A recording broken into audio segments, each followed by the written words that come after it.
Mae technoleg bellach yn rhan anhepgor o'n bywydau, o ddysgu i ddarllen a hyd yn oed gwneud ein siopa.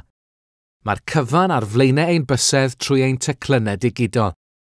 Mae grym technoleg fodern yn caniatáu i chi sgwrsio a dieithred o bob cwr o'r byd trwy bwyso botwm. Bod technoleg yn ffordd wych o gymdeithasu ac archwilio cyfleoedd newydd, gallai eich arwain yn rhwydd ac yn ddiarwybod ar lwybr peryglus iawn. Mae posibilrwydd y gallech chi gwrdd â phobl sy'n honni bod yn rhywun gwahanol. Bydd eithafwyr yn aml yn defnyddio'r rhyngrwyd i gwrdd â phobl a'i recriwtio i ymuno â'i hymgyrch, yn aml trwy ddefnyddio celwyddau a thechnegau ystrywgar i reoli eich gweithredoedd. Felly, sut gallwch chi gadw'n ddiogel ar lein? Mae sawl dull o amddiffyn eich hun ar lein. Byddwch yn ymwybodol o'r wybodaeth y byddwch chi'n ei rhannu ar lein, a diweddarwch eich gosodiadau preifatrwydd os yn ofynnol. Gwnewch ddewisiadau clyfrach a mwy diogel ynghylch pwy fyddwch chi'n sgwrsio â hwy ar lein. Gochelwch rhag unigolion peryglus a thwyll. Rhwystrwch a rhowch wybod am gynnwys anaddas. Gwiriwch unrhyw wybodaeth y byddwch chi'n ei chanfod ar lein yn ofalus. Cwestiynwch y ffynhonnell, y cymhellion neu'r dylanwad.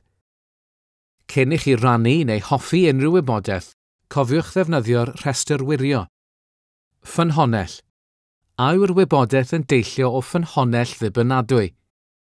Pennawd. A wnes i ddarllen y tu hwnt i'r pennawd. Dadansoddi. A wnes i ddadansoddi a chadarnhau'r ffeithiau. Addasu. A yw'r llun fel pe bai wedi addasu. Gwallau.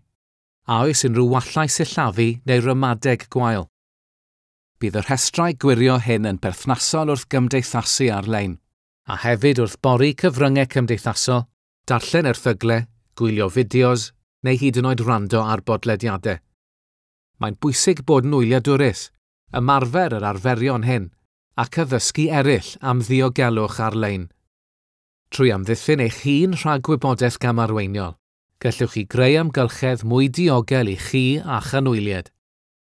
Gyda'n gilydd, gallwn ni greu cymdeithas o gymunedau gwybodus, a datblygu dyfodol mwy diogel am flynyddoedd i ddod.